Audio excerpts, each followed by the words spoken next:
All right. Welcome, everyone. We're here at historic Whitegrass Cafe with owner-operator Chip Chase. We're about ready to learn the true history of this wonderful West Virginia institution. Before we get into it, I'd like to thank our sponsors. That is the National Endowment for the Arts, the West Virginia Department of Arts, Culture, and History, Davis Elkins College, and we must give a special shout out to the West Virginia Humanities Council that has directly sponsored this event and made it possible.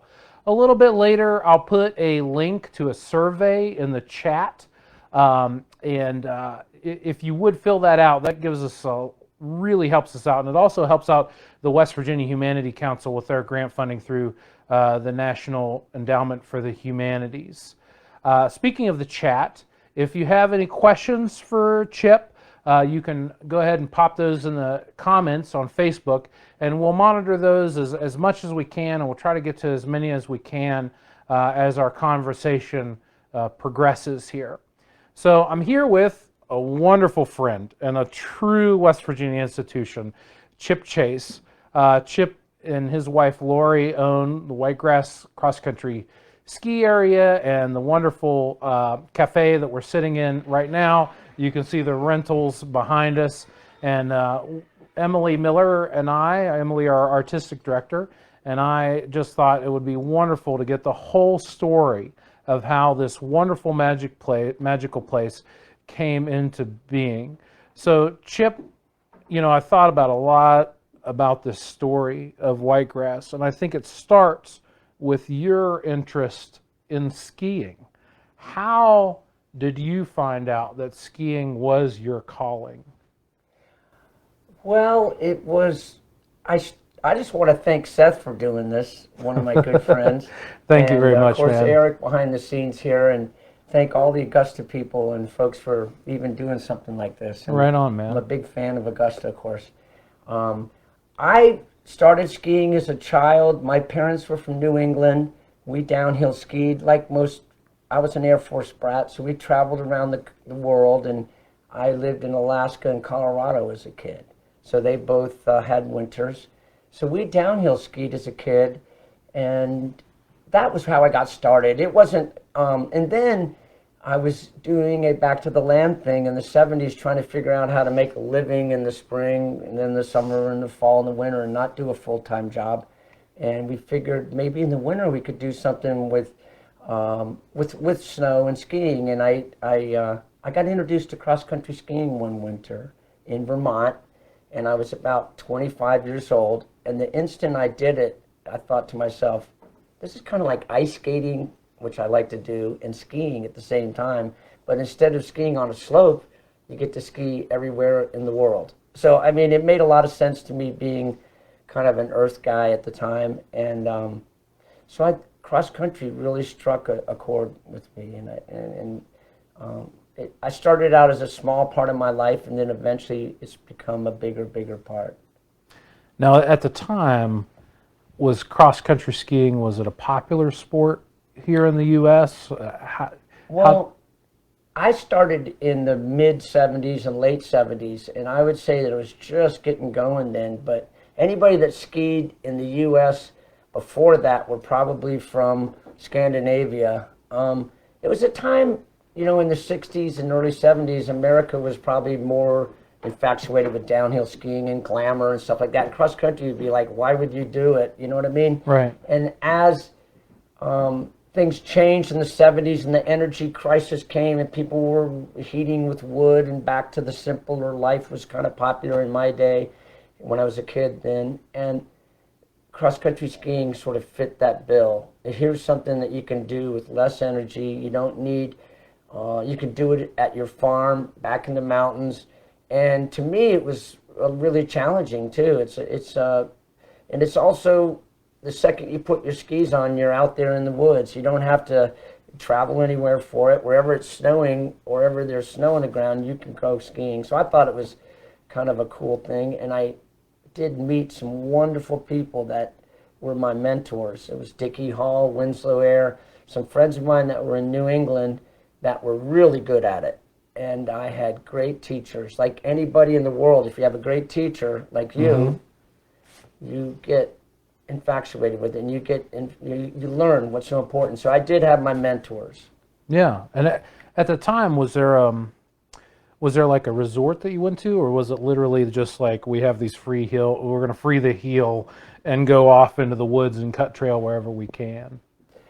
Well, actually, what happened is I went up to spend the winter in Vermont with a friend of mine that was going to restore a cabin, and I went, well, I need to, go do it. And it was like I traveled a lot in those days. I was single and stuff like that. So anyway, I did go up, and I got me a job in the restaurant business, but at the same time, there was a ski touring center right next to where my little cabin was that we were restoring, and it was called the Sitzmark, and Eddie Flame had it, and he started teaching me, and I started working for him, and he taught me, and that was really neat. And then that winter, I went up and met my buddy Dickie Hall, who is like this famous Hall of Famer out of Vermont. He's like a lifetime skier, very well known around the world.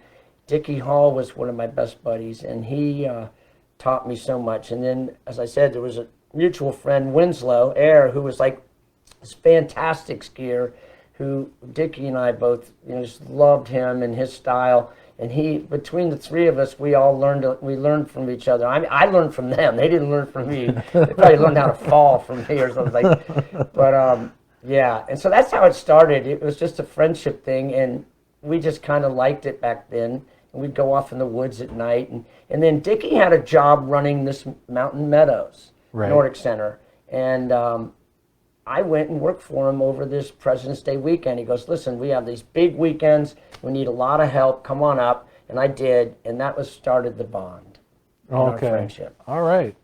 Well, take us through how that jumped into the first iteration of Whitegrass at Whitegrass Knob in Virginia. So that energy carried over into the first iteration of where we're sitting now. Yeah, that's right.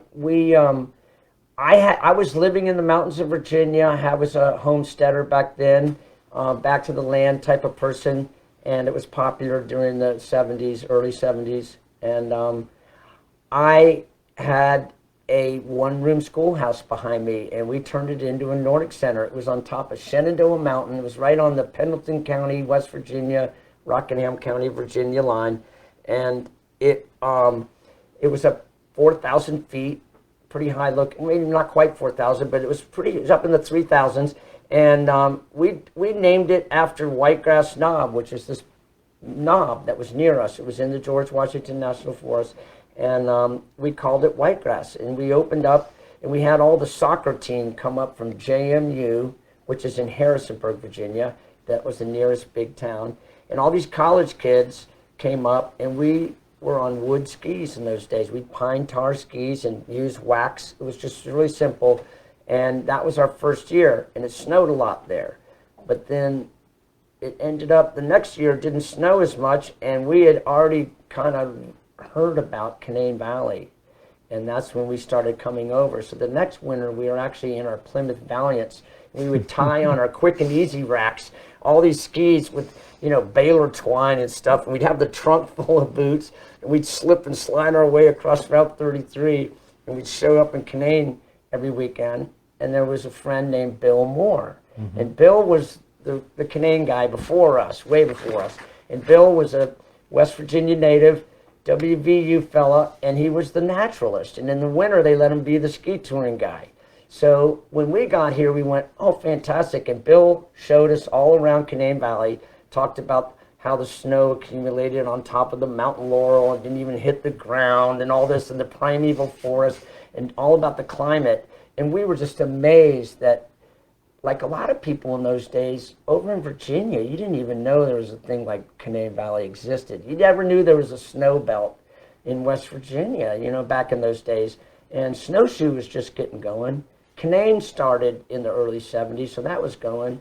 So it was kind of small at first. And anyway, we got to know people in Canaan Valley a little bit through traveling over. And then when did you officially start business here at Whitegrass? What year was that? It was in December of 1981. we met another friend of mine, a partner that's really important in this story, Tom Preston, and he's still my partner. And Tom was wanted to build a house this summer up here, and he was a river guide and a mountain guy, and he was running the ski patrol and stuff over at Canaan.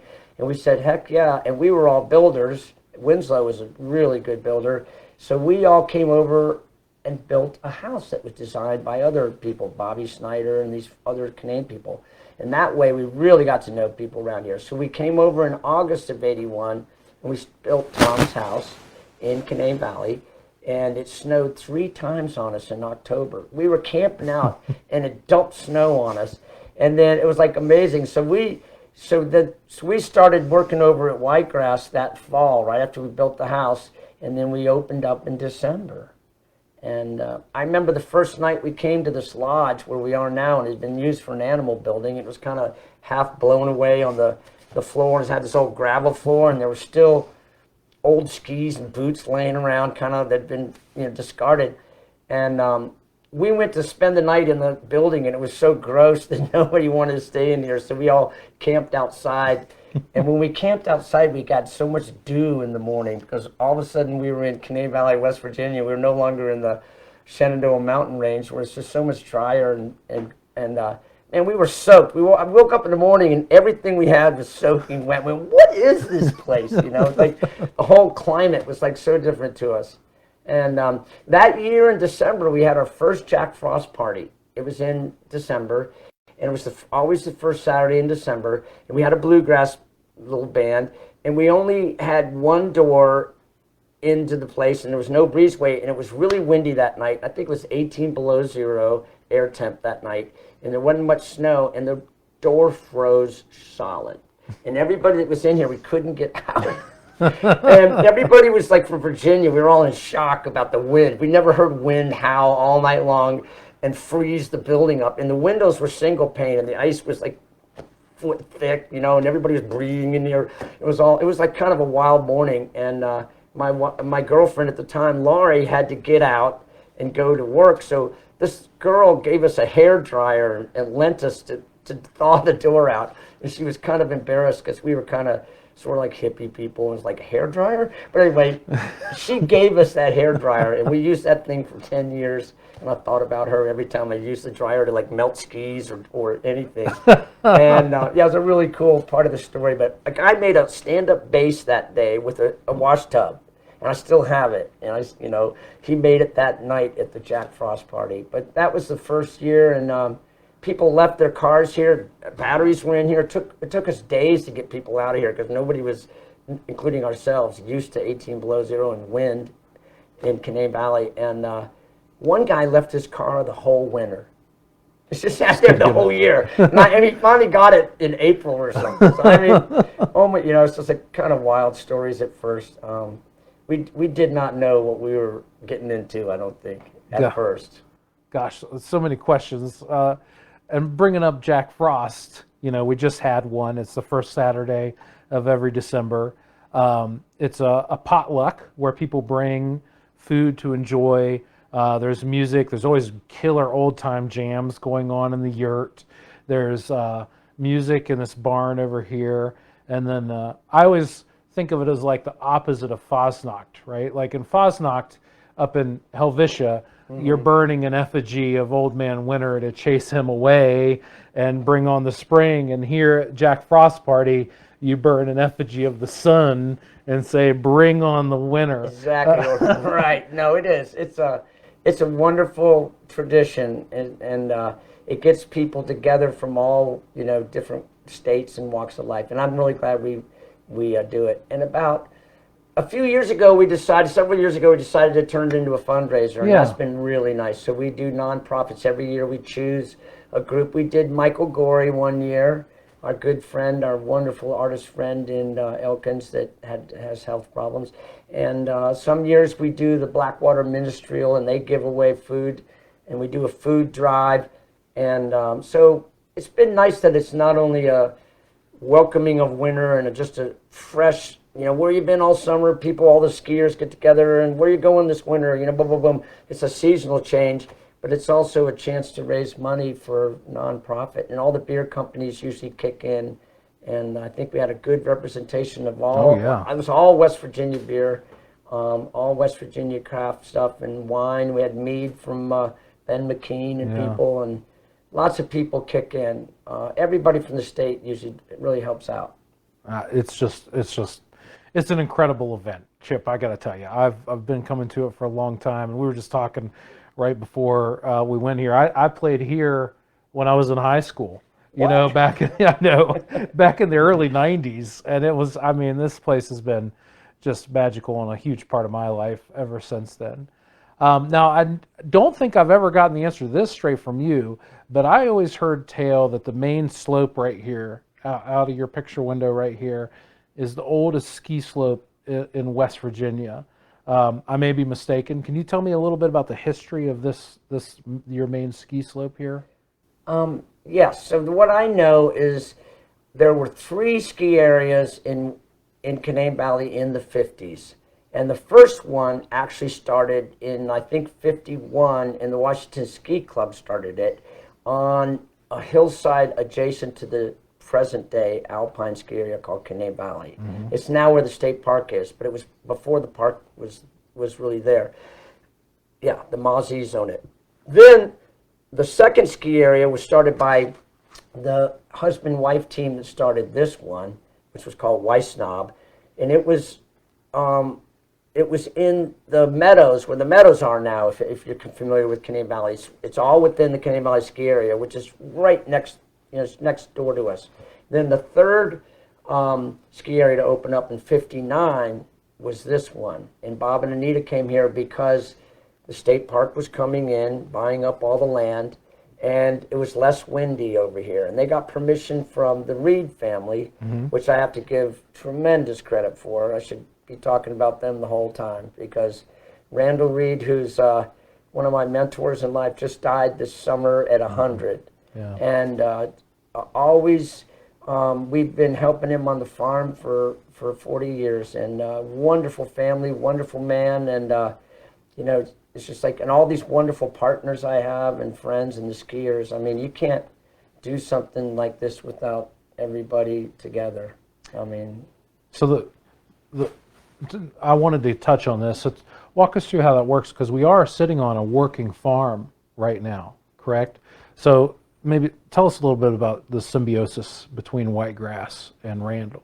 Yeah, well, Randall Reed was a professor at OSU full-time, and he also inherited this farm, and he was obviously the one that his pap Reed, Lindsay, wanted Randy to take it, so he did. And he always had that in the back of his heart and mind, that he had to keep this farm up because his dad gave it. You know, it was he had brothers and sisters, but he was the one that got it, and he never sold it, or he still hasn't, so it's still the same. He was absentee, so during the school year, obviously, he'd come in summers and vacations and weekends, and he'd fill his station wagon full of stuff, and he'd come back and forth his whole life to the farm, and he helped make hay when he was a kid. Well, when he got to OSU and he's a professor, he's an older guy, then he needed help on the farm, and so he had all these tenants that came and helped. Some were good, some weren't that great, but when we came along, he said, wow, here's some kids that probably don't know much about farming, but they're enthusiastic and they seem to be honest. And he was I found out just the other day at the funeral, first time in my life, I'm 68, that he was thrilled that we had come. Now, he was always nice to us, but he always was kind of strict, you know, so we didn't know how he felt. But I found out from his secretary, Sandy, just like a couple of months ago, that he was so excited when we came on the farm. And he told Sandy, apparently, and this really thrills me, he said, we've got some boys that just want to help in the farm. And we do. We love the land. We love the farm. We loved what we had. And we were so fortunate to have this location. And then he went, I know what you're going to do. You guys are all going to work together on this farm thing. And so even to this day, we still help each other out. And it's like a really neat symbiosis. It's been really great, and we always love to do the work. When it comes to our turn to do the work, it's like, how can I help? Mm-hmm. How can we? Because you have you've helped us 1,000%. So we're always forthright and always anxious to help Randall out on the farm. Wonderful. And we love it. He's taught us everything. He's taught us. I mean, I'm a pretty good high tensile fence guy now. I mean, I know. And now Kermit Bonner and his family, they're all teaching me about the Black Angus cattle. So I'm getting better. I'm actually becoming a pretty good farmer. And then we do a lot of the work. We just keep the place up. The farm looks great, and because we really keep it up nice, I think. And then they're the real great people. They're the people that allow us to be here. They're the ones that are have allowed us to do this. And I got to hand it to the Reed family. Even to this day, they've let us go with it. And as a result, it's turned out to be a pretty good thing. And I got to hand it to them that they let us do all this on their land. I mean, it really is a touching and magical story. And speaking of farming, you're a self-professed snow farmer. If you're unfamiliar with Whitegrass, there are no snow blowers here. There's no artificial snow. It's only natural snow all the time. That's bad. But I've been up here in years when there might not be snow, but you've curated these trails that last way into sometimes late March and early April. And I remember the first time I heard this term snow farming, I thought that must be just a crock, like something people say. And then I came up here and I saw it, and I was like, no, they are farming snow. Take us a little bit about what the trail maintenance is up here and how you curate these wonderful ski trails to have natural snow even when seemingly it wouldn't be there. Right. Well, it's kind of two different stories. One is the meadow and the wide open fields where we have make hay and cattle grazing, where there's very few trees, and has to be into the wind, and you have to be in a windy spot. The snow is all wind blown in this big field, and when we first got here, we just despised it, and everybody that came here in 1981 went, I'm out of here, man. I'm not going there. And so everybody thought the White House parking lot was the coldest place on the planet. It's like really windy and terrible. So took us a long time that we said we have to harness this. So the first couple of years we tried to plant these little trees in the cattle in the summer and messed them up. But then we started using snow fence. And we also noticed in the 50s, the photographs of Bob and Anita Barton that started this Wysonomski area, they used snow fence as well. So we started using snow fences, and every year a little bit more. We refined it. It was a hard knock thing. But you had to get from here in the open to the woods, and we had snow fences that led that way. Now, once you got into the woods, the trail maintenance is such where it's supposed to be dry, and it's supposed to be rock-free, and it's supposed to be smooth, where if you get a little bit of snow, you don't have you're not hitting it. So we're looking for a very, very smooth treadway. And it's different than hiking or four-wheeling or motorcycling or biking or anything. It's like we have to have it wide for turns and snow plowing. We need two-way traffic. So we have a lot of water control. We pick rocks. We're always leaning over, tossing more rocks. Every summer the cattle get out there, kick up more rocks. We work together with the cows. Okay, you kick them up, I'll throw them out of the trail. I get it. And so luckily the cattle do leave in the winter. So they're not here. And so the fences that are here in the summer are taken down in the fall, and then we ski, and then in the spring we just put everything back up and we turn it into a farm again. And we take all of our signs, all of our snow fence gets rolled up, all of our signs get put away, and then we're a quiet little place here, and then the farm. Then we're farming for the rest of the year. All spring, summer, fall, we're farming. In the winter, we snow farm. So most ski areas are in a place where they don't have to worry about snow. Around here, they call this the banana belt, but we're at the southern extent of where snow can be even counted on. So if you can augment it with the snow farming.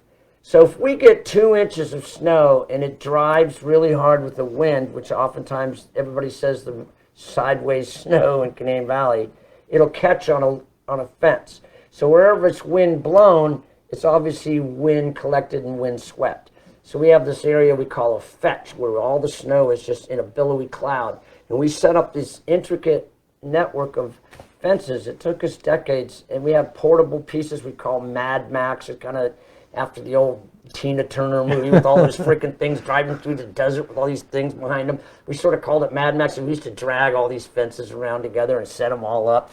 So we call it Mad Max, and we set fences up all over the place, and we catch a little bit of snow, can create a bunch on a fence, and then we'll actually ski right along that drift.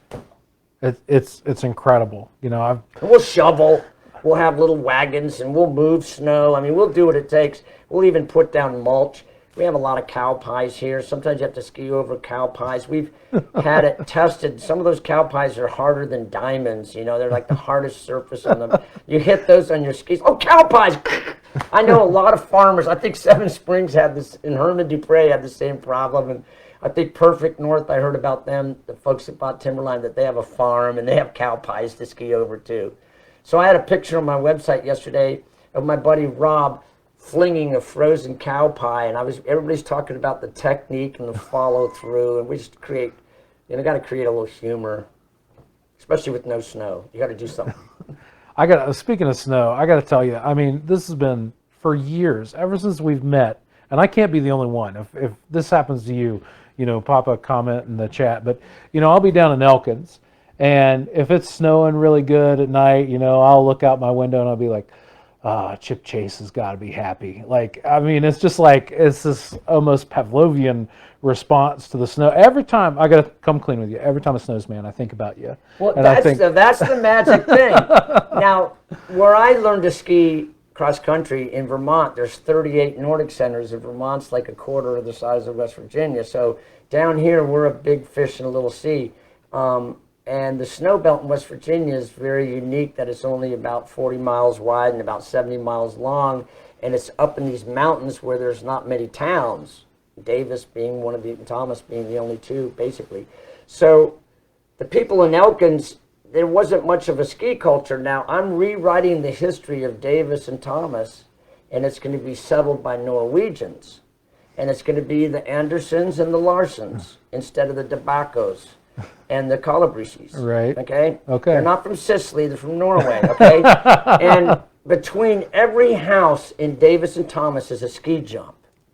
And their favorite season, by far, hands down, is winter. Everybody in Davis Thomas adore winter. They live to ski, they live for winter.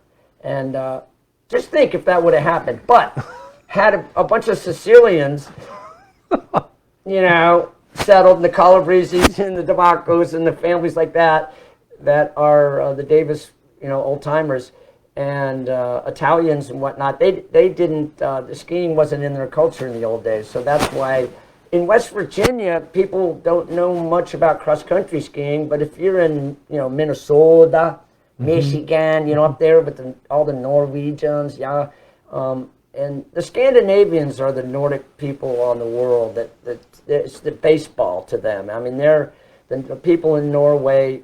Everybody skis in Norway. It's just like, I mean, so anyway, eventually I had this guy from the Washington Post last year that said there's no ski culture in West Virginia, and he took that and made this incredible story about how the last 40 years of us being here has created the ski culture behind Whitegrass. And Bill Moore started me, and Tom Preston, my partner in Winslow, and Marianne and John, all these friends of mine that came from Virginia really helped me get started here, and we all worked together. We all did all the work. We do all the work ourselves, just like a lot of these little ski areas. This is a mom and pop thing, and we kind of have our own carpenters and our own snow farmers. And yeah. Well, you definitely have created ski culture. I mean, and even me with my center of gravity up here, you know, not the best ski build ever. I mean, you know, I have a pair of cross-country skis and boots, and you know, when the snow gets on, it's one of my favorite. Coming here a lot with Ben Quarles. Ben and Silas Witzman, two very adventurous skiers. You know, they brought you here early on. I remember you skiing quite a bit because not that many people from Randolph County. It's getting better and better. We got, Tara down there and a bunch of, Oh yeah. a bunch of Gainer and a bunch of folks like that are avid skiers. So it's changing, but most of our crowd probably comes out of the east, out of the Washington, Baltimore area by and large. A lot of those people are been around, have Nordic in their background. But now backcountry skiing, which is a lot of what our style is particularly popular. And side country, they call it, or backcountry. This whole thing that we're doing that during the early 80s when we started was kind of like, wasn't that big of a deal. Here we are, 2021. What we do is considered pretty cool now. And we get all these little breweries, all the brewers that brought their beer to the Jack Frost last weekend. They're all younger than me by far, thank gosh. And they all came and they look at this place and go, this is so cool. But it's like, I've been doing this for decades, and but locally I get a lot of respect, especially from the new Timberline people and from Canaan Valley State Park. And everybody in the ski industry in West Virginia, Joe Stevens from the West Virginia Ski Areas Association and Chelsea Ruby from the Department of Tourism, we just, did pretty well in this USA poll and all this and that. And everybody's like so happy and everybody backs us. And it's great to be in a state where you have so much support, and especially from locals like you and D&E kids, Zach Henderson and all these people through the years that, and then Ed Rudy was here and Maggie, they were here yesterday. And I got a nice snapshot of them. But anyway, Ed had this class and I used to teach for D&E. And we were teaching cross-country skiing. They'd come out here in the winter and spend, several weeks here, and we would ski and do ski management and a little bit about marketing and, rentals, and learn how to wax skis, learn how to go skiing, learn to do lessons, teach. We teach each other. It's really cool. By the end of the, session, they knew a lot about cross-country skiing. I want to say, don't downplay. I know we talk a lot about this being the southern edge of the snow belt, which it certainly is, but I don't think we can downplay like when we do get a true winter, because some winters are mild. It's just like falls. Some falls you have these spectacular trees. Some years they just blow right, the leaves blow right off. Some winters they ebb and flow like that too. And there have been some here. I remember a couple years ago in Davis, like the whole winter, like there was just a path just wide enough for a person to fit through the snow into the houses that went up there. And this climate here, it's a wonderful microclimate. I mean, the plants that grow here don't really grow anywhere else in West Virginia. And even this July, I was coming up to Canaan Valley from Elkins to play a show, and it was like 90 something in Elkins. It was super hot. And, there's that voice in the back of my head that's like, hey, you're going up to Canaan Valley, you might want to think about throwing a jacket in the car. And I'm like, no way, no. I get up here, it like got, I think, in the upper 40s as the sun went down. You did that Canaan Valley gig that you did, right? Yeah, it was at the horse stable at the... Right. The Saddles and Smiles. Yeah, Saddles and Smiles benefit. Right. Yeah, and it was over 4th of July weekend. And once I got up here, and I just had to reiterate my vow never to come up here, no matter what time of year, no matter what the weather is like, just 40 minutes away, throw a jacket in the car. Which leads me into another question, about the attendance here. Now, I've always heard that it can snow feet and feet and feet in Canaan Valley, and it's like just normal traffic coming in and out. But as soon as it snows like a skiff of snow in DC, that's when everybody really heads up here to get their skiing. It's like some kind of trick. I don't know if you've experienced that, but if you're watching and you're a ski aficionado, check the weather up here, because it can be, really warm, unseasonably warm, and you would not know it being up here. I mean, even tonight, it was very mild in Elkins when we got up here, and it's... Yeah, it's like in our industry, it's called snow in the marketplace. And it sets off a wildfire. If it snows in the metro area where a lot of our skiers come, all of a sudden people see it in their yard, and of course, it's like a banner ad for West Virginia skiing. There's a famous skier named Klaus Obermeyer, an older guy who had a clothing company, Obermeyer, and he said it was 80% snow and 20% economy, what makes a good winter for ski areas. So 80% snow. So it's all about snow here. We used to have to take phone calls every Thursday, and we'd have somebody, after we sort of became popular about 1990 or so, we would, on Thursdays, we would just answer the phone all day and tell people what the snow was like. And that was before internet, I think, right when the internet started. So then the Washington Weekender came, and the Washington Post would run our ski, and I'd have to take a wild guess on Thursday night what the weather was going to be like for the weekend and talk to them, the reporter. They'd call me. Then when the internet came in, man, we used it right off the bat. And then now we use webcams, and now you can't lie about the weather. I mean, it's just so obvious. Now there's weather stations with Weather Underground, so it's really cool. We're always famous for undershooting our conditions, so people want to be arriving here pleasantly surprised rather than horribly disappointed. So, and we're cross country, you know, we're not a big downhill place, so we didn't want to fib to anybody, which they don't anymore. They're all really good about it. So anyway, we use the web a lot. It's one of the reasons why we do well in the poll, because if you're a skier at Whitegrass, you've got to check the website 15 times on the way up there to see if it's melted yet. Where if you're in Tahoe, it's like, of course, it's like, it's winter, we don't have to call them, there's feet of snow. So I mean, that's kind of a neat thing. But we use the web to spread the gospel of environmentalism a little bit. We have poetry on there.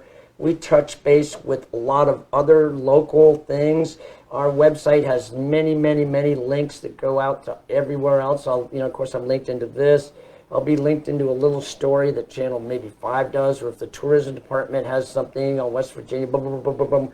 And we'll keep it, and we kind of treat our readers with a lot of mental respect and say, when you guys go to my website, there's 1,000 places you can go out from it that we find are pertinent and they're interesting, and we link to the wildlife refuge, we link to the state park, we link to our new neighbors, Timberline Mountain, everybody. So we're all a big happy family, of course. Yeah. So do you have active trail cameras going on right now? I do have I have 2 webcams that turn off at night. Hopefully, if Todd Romero's done his job, he was just over here. Todd was just here checking out to make sure that everything was good. Todd was just here. Our little bass playing buddy. But anyway, Todd, hopefully, he's my IT guy. Everybody has one. Eric's the man from Augusta. Yeah, the man of the hour. My buddy Dave Marcraft is my mechanic. Everybody. Robbie. My son Adam, Corey, my wife Lori. I haven't even mentioned Lori and the cafe. It's crazy. I have, behind everybody there's a great, other person too. And so I have to hand it to my wife, who's absolutely the best person for the cafe, and also an incredibly wonderful right-hand person for every time I've ever had to make or will make a decision in life. I'll ask her, and she always has a great response. And I usually listen to her, not always, but a lot of times. And my kids, my daughter Erin up in Vermont, who's a big part of, especially the early days here, she has to sneak out of Vermont to come down here because she loses her state citizenship if she travels 12 hours to go cross-country skiing. It's against the statutes of Vermont. So anyway, she sneaks away and comes down here. And people in Vermont go, what? They look at me like, you must be crazy. Or if I go out west, especially in the Rockies, they'll be saying, wow, buddy, you ski pretty well. Where are you from? When I tell them I'm from West Virginia, they start feeling bad for me. And then when I tell them I run a cross-country ski center, they almost start crying for me. And they put their hand on my shoulder, and they just say, it must be so bad. And I tell them, I walk people to their cars. And I tuck the kids in, I snap the kids in, and I wave every customer goodbye. And when they leave the door, everybody waves goodbye. See you later.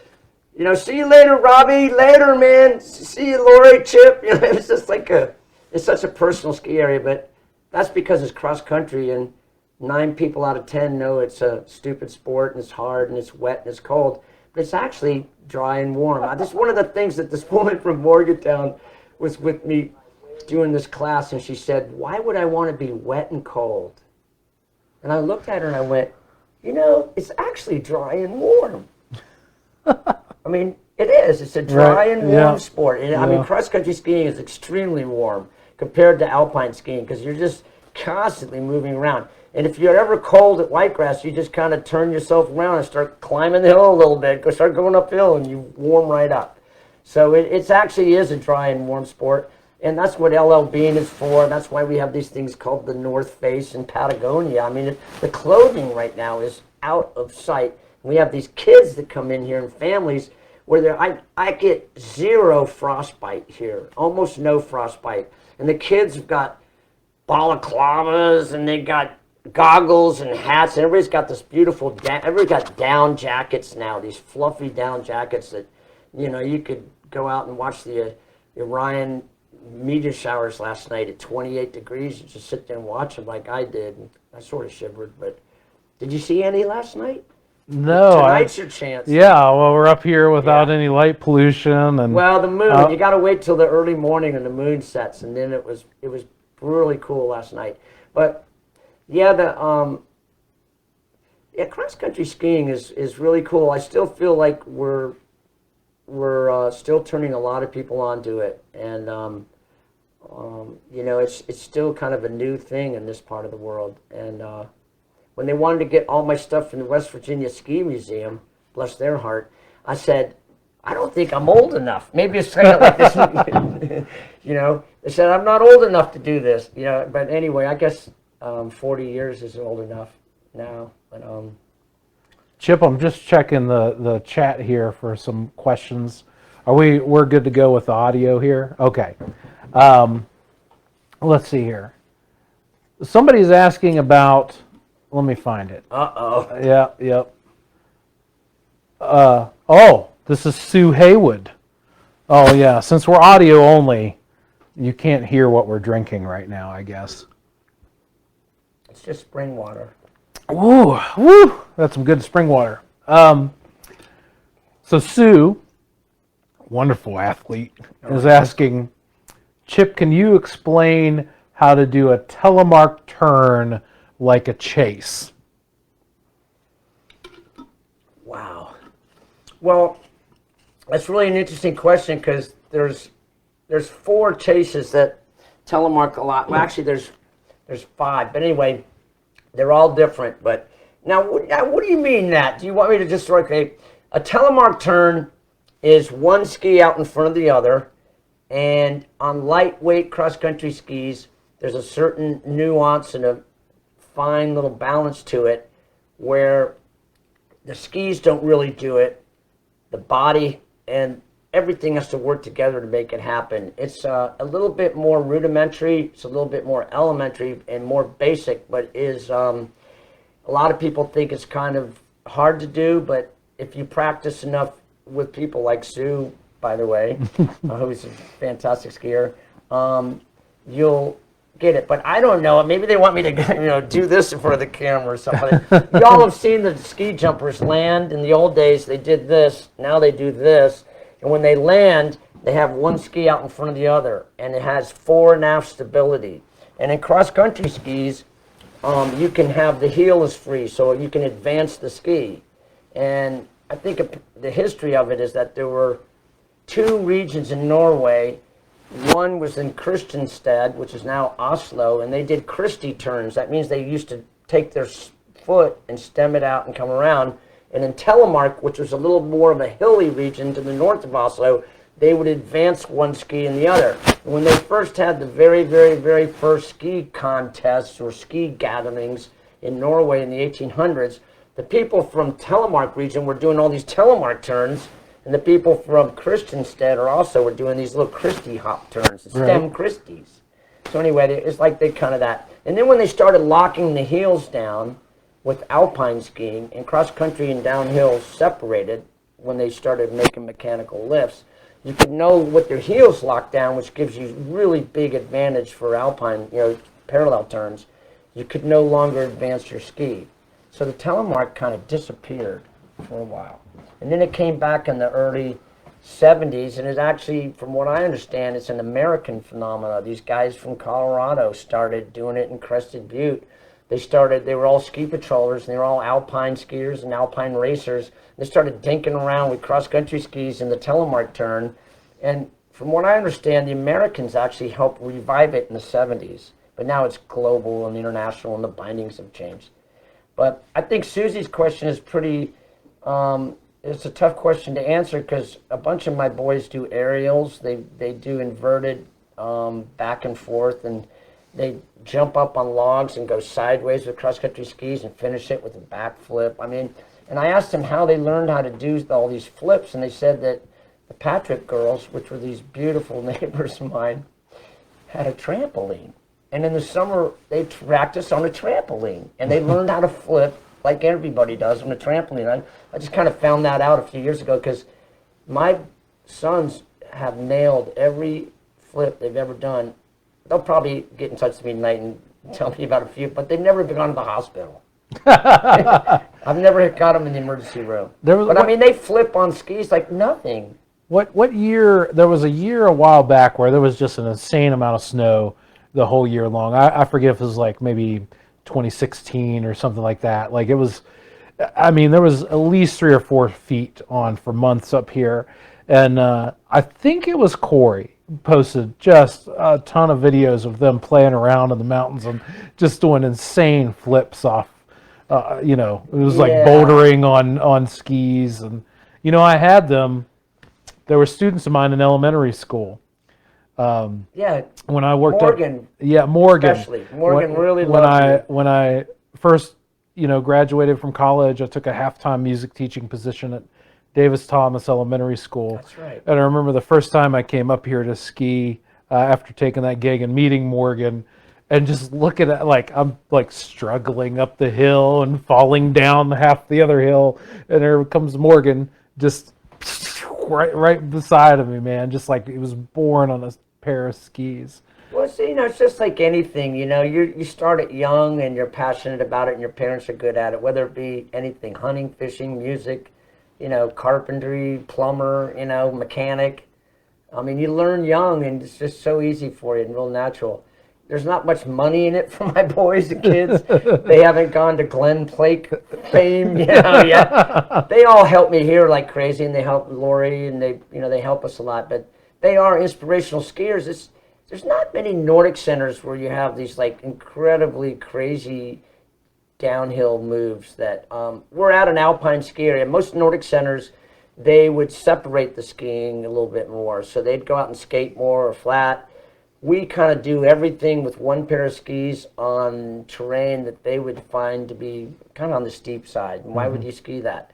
But we particularly, especially coming from alpine skiing background, we love the up and down, and we love to ski down the hill. We enjoy it a lot, but we also love to ski around and up the hill. And it's going up is so easy. I mean, we actually have people say, and alpine snowboard people go, I can't believe I just heard what I heard. I love to go up the hill to the Bald Knob. That was the greatest. But when I turned around and came back, they busted their butt the whole time. And I hated the downhill. And so a snowboarder would go, you like the uphill and you hated the downhill. Because a snowboarder doesn't know anything about going uphill. They're impossible. They do the scooch thing. I mean, but anyway. And then now they have downhill skiing where they free their heels a lot. And I mean, the whole thing of going up and down is now popular. Vail, snowshoe just allows it now, uphill skiing. Vail is really big into it. Out west, where people go to the downhill ski area, and they have certain hours or certain times. Certain people will let you bring your dogs, and they're open maybe at certain areas and times, but they allow you to go to the ski area, go up and down. And there was a place in Vermont called Magic Mountain, and they used to be closed during the week. I think they're 7 days a week now. They used to open up on Wednesdays, I think. No lifts. Cafeteria open. Bring your dog. Ski and go. Just ski. And it's just like Whitegrass. The cafe's open. Everything's fine. There's just no chairlifts. And so people would like climb and, so it can be done. And it's exercise. The endorphins, it feels good to be out there. It feels good to go up and get a little aerobic. I mean, it's not as hard as you think. And the problem with cross-country skiing is it's got Jim McKay, Worldwide of Sports, and all these beautiful Norwegian girls that are 5'12", 5'13". They all fall down in a pile. with their tights on, and they run over there, and they're all like they're just exhausted to death, and they all just prostrate, fall on the ground. And this is the most exhausting sport to a human being. There's nothing more aerobic than cross-country racing, and of course they have the biathlon where they calm down and relax and they shoot and stuff. And Americans love to watch the biathlon, and all these beautiful people, beautiful athletes with these tights on and stuff, but they're all shooting stuff. We got Kickin' Randall, and we've got Jessie Diggins, one from Alaska, one girl from Minnesota that won an Olympic medal, the first American cross-country medal ever, except for a little silver that Bill Koch did in the 70s. They won an Olympic event last year, 2 American girls. And everybody in the world, especially the Norwegians, were psyched. It's just like they loved it. I mean, they won. It's just great. So that helps our sport, that you actually have a non-Norwegian win something, Right, yeah.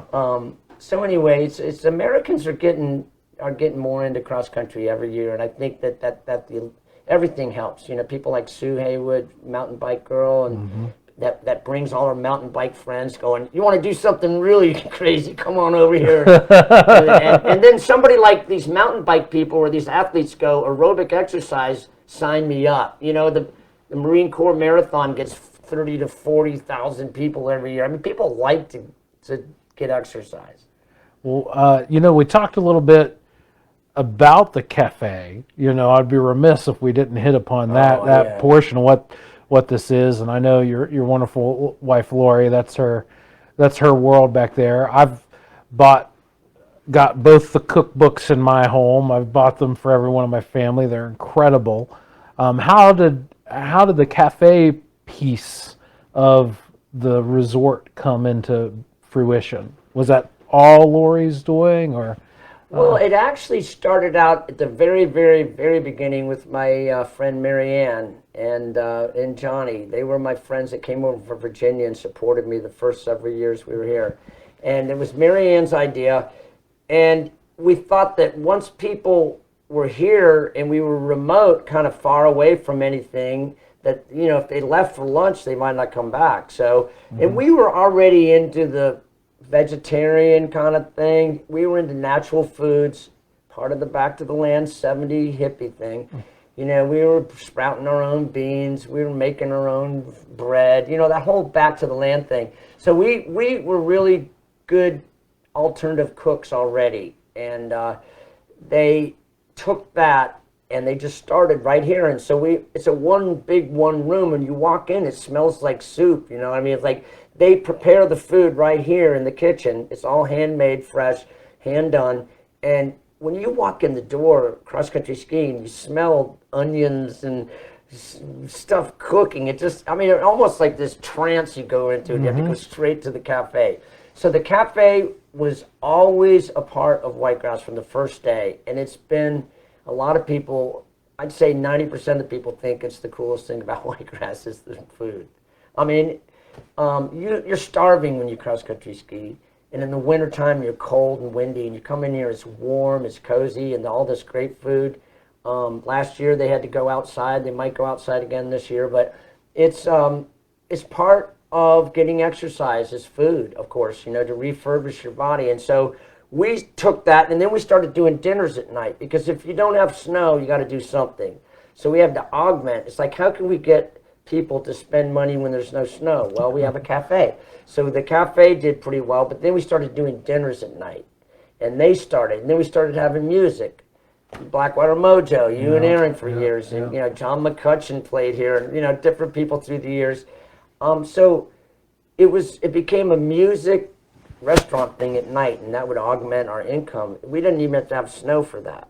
Yeah. Like, for instance, last weekend, no snow, we were open for cafe carryout, and we're doing it again this weekend, by the way, folks. So we do the food thing, and they do have those wonderful cookbooks, and really great. It's kind of like this sort of simple recipes that are super healthy, but they don't take a million hours to prepare, but they're very healthy. And the first cookbook was on its 10th printing. It's just gone around the world, and it's a great advertising. It's full of Marianne's art, It's full of whitegrass, these haikus and a little spirituality. It talks a little bit about the reed farm, and the cookbooks have helped us a lot. And the cafe is great because you don't even have to ski to eat, of course, and there aren't that many restaurants. And we wanted to sort of spread that lifestyle thing. It, if you're Now here, we have Owen Kimbrell, one of your buddies. oh yeah, Bless yeah, his heart. yeah. One Owen. of the family from Elkins. He's my hero by far these days. I got to mention Owen.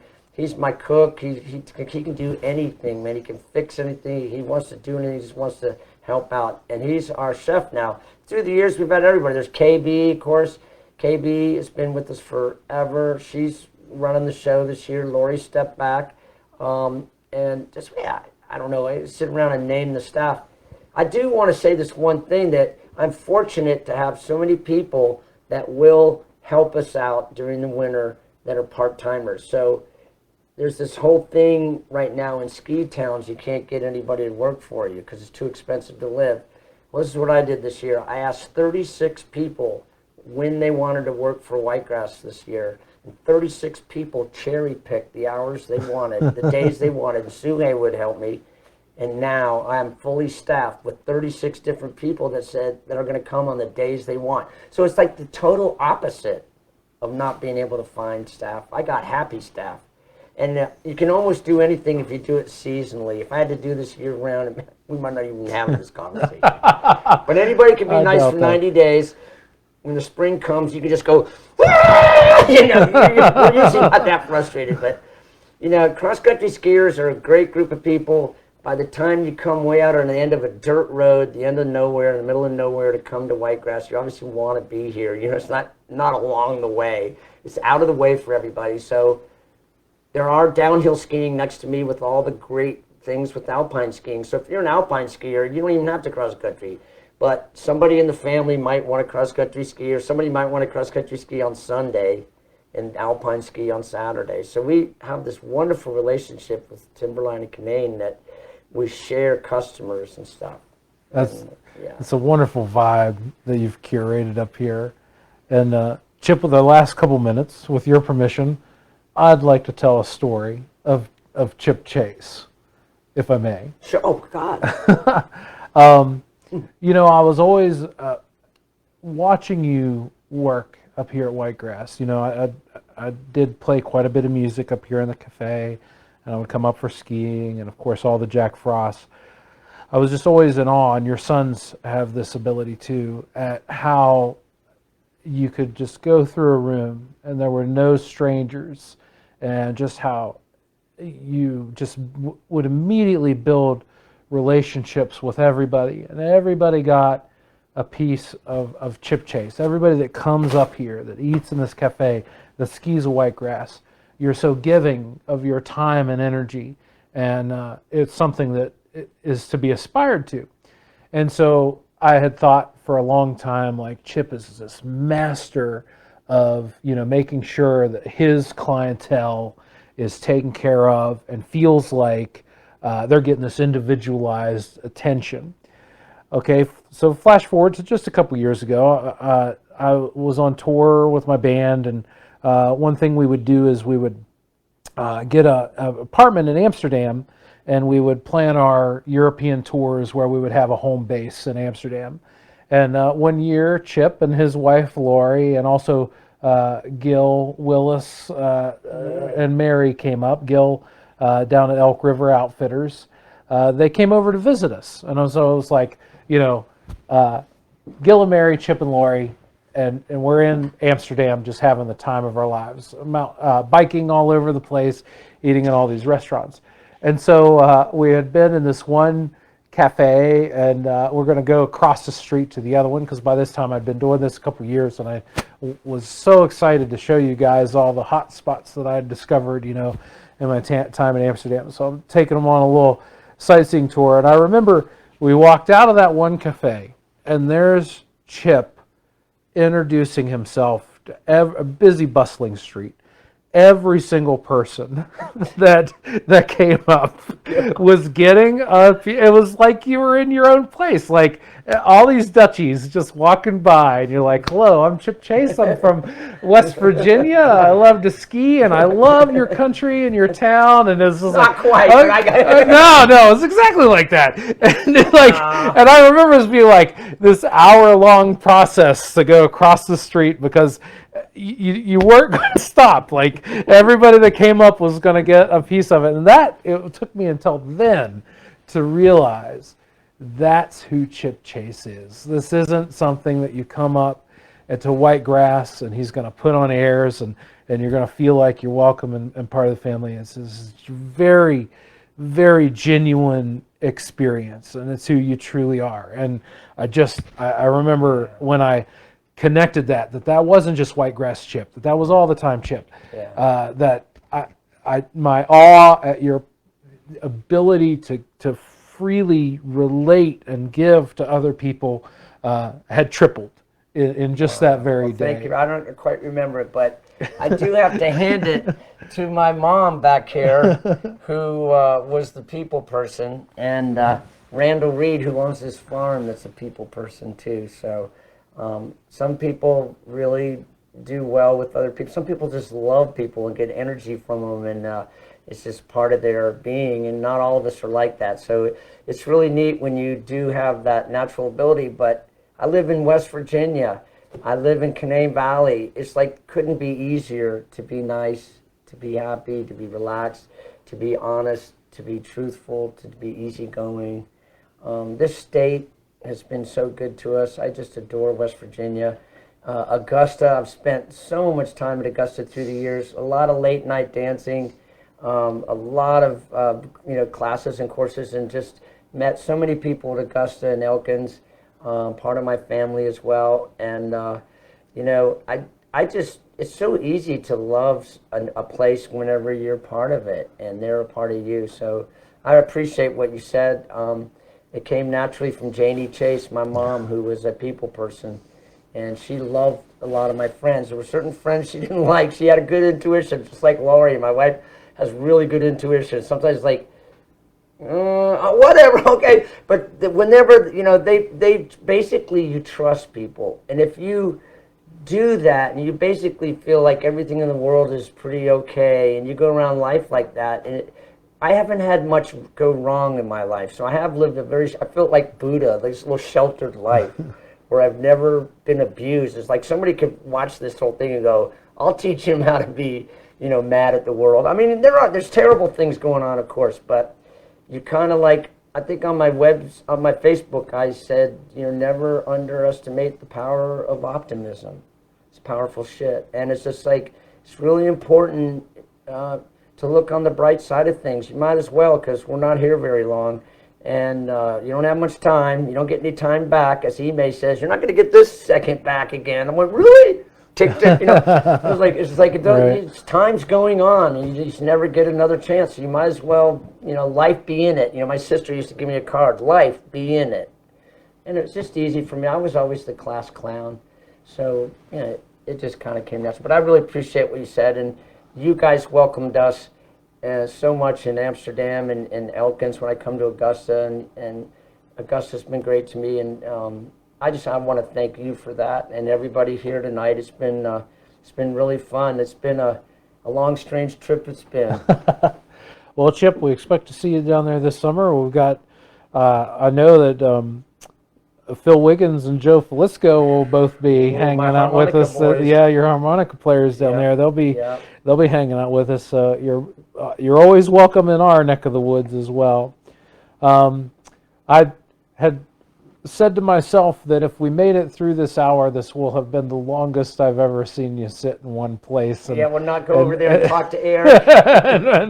and we've made it. And so, speaking of your time, I can't thank you enough for your time and everything that you did here this evening. It certainly has illuminated for me this story that I certainly had bits and pieces of, but the whole story, the complete story, is just so powerful and so interesting. Before we sign off here, I'll thank the sponsors of this event. That's the National Endowment for the Arts, the West Virginia Department of Arts, Culture, and History, the West Virginia Humanities Council, that we have to give a special shout out to. They directly sponsored this event, and Davis and Elkins College. In the chat, in the live feed here, I'll put as soon as we sign off here, I'll put a link to our to a survey that the Humanities Council puts out. This really helps us bring you more content like this and highlight these stories from all over the state, like this one, that just need to be told. I'll also say that Augusta is planning to have live and in-person programming this summer. We're going to open up registrations on February 1st. Right now, if you visit us at our website, augustaartsandculture.org, you can get a blind faith pre-registration. What that means is we're going to discount tuitions for people that know they want to come to Augusta even before our instructors and class lists have been announced. And you can also buy that as a Christmas present. We have a feature built by our wonderful technical director, Eric Armstrong, that where you can time an email to be sent to a recipient. So, if you want somebody to find out on Christmas morning that they're the recipient of an Augusta tuition, we can make that happen. We'll start on July 10th. That'll be Cajun and Creole, Swing Week, and Classic Country Week. We will then week 2 will be Bluegrass and Vocal Week. Week 3 will be Blues and Old Time Week, a wonderful pairing made in heaven. And then it'll culminate on Saturday, July 30th, with the Augusta Festival and Block Party in the City Park, and then across the street and the Block Party in front of El Gran Sabor. So mark your calendars. We're fully diving back into the world here. And I'll also pre-announce, I don't know, I guess I can, we're going to have a spring sing up here in Tucker County. We've partnered with Blackwater Falls State Park, where we've got all 51 rooms at their lodge on hold, and we're having a spring singing conference. Instructors include Emily Miller, Valerie Mendel, Jenny Hawker, Dudley Cannell, and Sally Love. And it's just going to be an incredible event to come and be a part of, and group singing. Again, we will have COVID protocols, of course, for that one, since it is a singing environment. But we just had an October Old Time Week that we ran safely with a partner at a hotel, and we're getting it down in this way of the world. If you're in or around the Randolph County area, you can join us on Tuesday, December the 21st. We're going to have a caroling event where we're going to meet in the Miles Center for the Arts at Davis and Elkins College, and we'll rehearse about 4 or 5 songs. Then at 6 o'clock, we'll meet at the Gatehouse at Davis Elkins College, and we'll go through the Wees District. We'll go up Elm and down Buffalo, and we've got a cookie stop at Beth King's house already planned out. We'll have cookies and hot cider.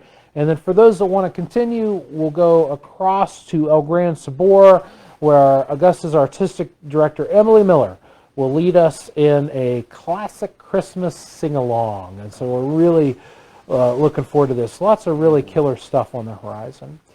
If you would like to give directly to Augusta, I'll put a link to our scholarship fund also in the comments. We are fundraising for scholarships to Augusta. One of the benefits of Emily and I working together is we both know the power of this transformative experience for young people. Both of us were involved in our teenage years, and it definitely set us on the course that we're on, and just really taught us the power of music to enrich our own lives and the lives of those around us. And we want to continue to give that and pass that on to future generations. So if you like the content and you're down with what we're doing, one great area of need that we have is accessibility for those that are in need. And the Augusta Scholarship Fund is certainly the way to do that. Well, I think that's about covers it all. I don't know if I introduced myself at the top. I'm Seth Young. I'm the Executive Director of the Augusta Heritage Center. So thrilled to be here, and so thrilled to be able to bring stories like this to life. So Chip Chase, owner, operator, and he sees babies to their car seats. That's what I read in one of the one of the articles. What does Chip do at Whitegrass? He helps children get into their car seats. So he does. He waves everybody goodbye. So Hopefully he waves them hello too. Chip, thank you so very much for being here with us, and we're going to go off air and hang out just a little bit. But thank you, my man. It's You're been welcome. a true pleasure. Yeah, it's been fantastic. Thank you, Augusta. Thank you, Margot Bergman and Beth.